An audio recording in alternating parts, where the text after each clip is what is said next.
China ialah tembok besar, dumpling dan panda, kata anda. Itu hanya separuh benar. Kejutan sebenar bermula apabila negara itu menjadikan fantasi sesuatu yang biasa dan harian. Contohnya, mungkin anda tidak tahu di Shanghai ada kereta api yang bergerak hampir seperti pesawat berlepas. Ia memecut lebih 400 km/j meluncur atas landasan tanpa roda melalui levitasi magnetik. Maka, gerabak tidak bergegar dan bunyi bisingnya seperti dengungan pesawat yang rata. Laluan singkat namun kesannya hebat. Dalam 7 atau 8 minit, anda sudah dari lapangan terbang ke bandar.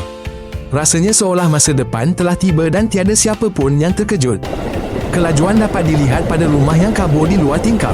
China melabur besar dalam rangkaian landasan laju.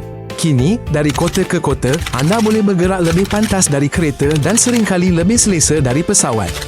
Kereta api maglev kekal sebagai contoh idea bahawa kita juga boleh terbang di atas darat. Pelancong sengaja menaikinya demi rasa pecutan.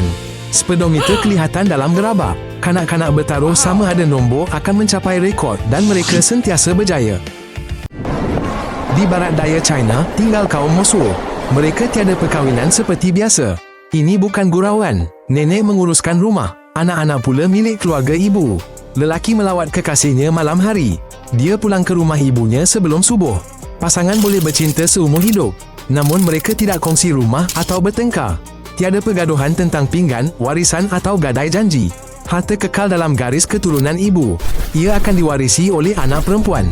Peranan bapa diambil oleh bapa saudara. Mereka ialah abang atau adik ibu. Mereka ejar anak-anak kemahiran.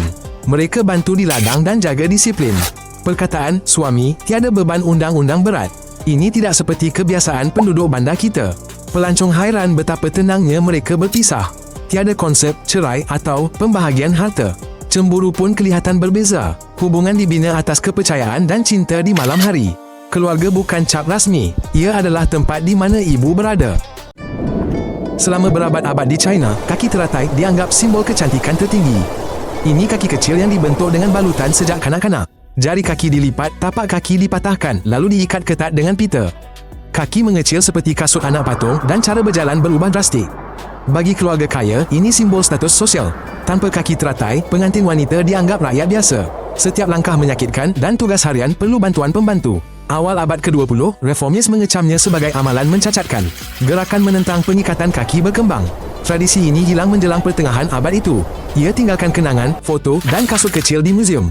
Kisah ini kini jadi peringatan. Kadang, fashion dan prestige buat masyarakat bertoleransi lama. Ini merosakkan tubuh dan kebebasan. Malah bau salap dan herba pada balutan jadi memori turun-temurun. Wanita yang mengalaminya ingat kebanggaan masa kecil sebagai kesakitan dahsyat.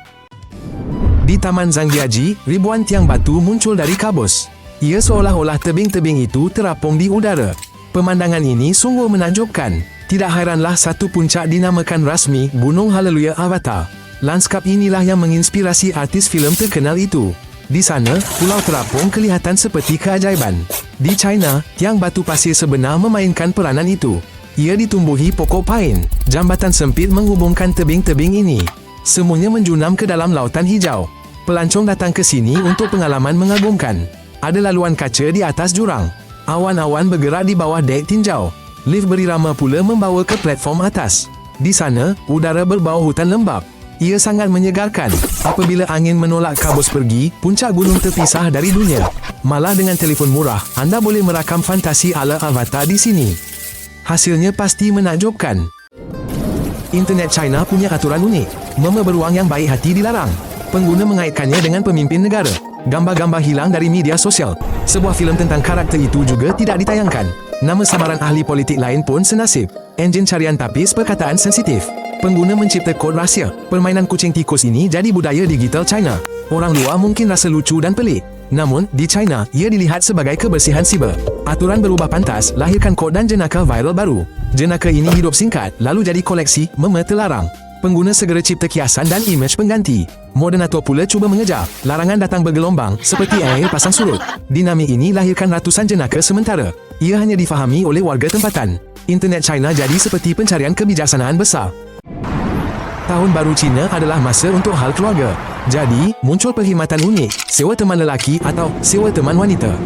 Seorang gadis bujang menyewa teman beberapa hari untuk diperkenalkan kepada ibu bapanya.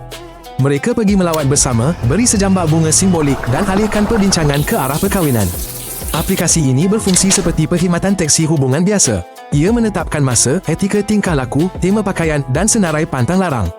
Kontrak juga menyatakan dengan jelas bahawa perkhidmatan ini tidak termasuk keintiman.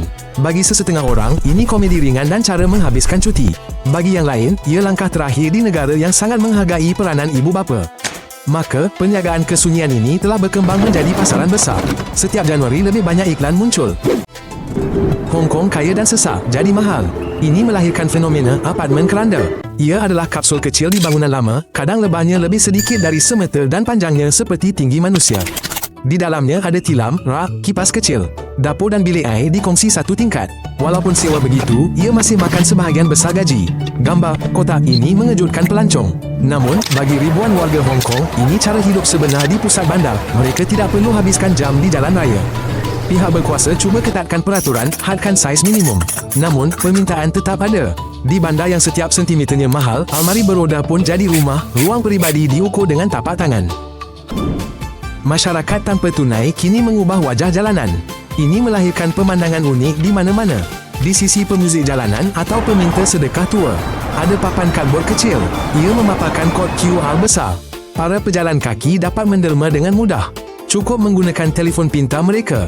Sumbangan ini dihantar lebih pantas, lebih cepat dari mengeluarkan shilling dari saku. Kadangkala, pemilik kedai berhampiran turut serta. Mereka meletakkan kod QR mereka berdekatan. Harapan mereka dapat tarik imbasan dan pelanggan. Pelancong sering merakam pemandangan ini. Ia menjadi simbol China yang serba digital. Di sini, kebaikan pun telah menjadi transaksi. Teknologi ini berjaya hapuskan alasan. Alasan popular, tiada wang kecil, sudah tiada lagi. Bantuan kini jadi lebih peribadi. Ia bersifat tanpa nama dan sangat segera. Maka, China kelihatan lebih futuristik. Seolah-olah ia datang dari halaman fiksyen sains. Apabila pemaju ingin merobohkan kawasan lama, tetapi pemilik rumah tidak setuju dengan harga, rumah paku muncul di China. Bangunan ini menonjol di tengah tapak pembinaan, menghalang projek disiapkan. Pekerja jalan raya kadangkala benar-benar membina jalan di sekeliling rumah degil itu. Mereka membiarkannya berdiri seperti pulau di tengah sungai trafik. Foto kejadian sebegini tersebar ke seluruh dunia. Ada bangunan tinggi dalam lubang pusat beli belah, pondok di bulatan jalan atau tangga tunggal menuju langit.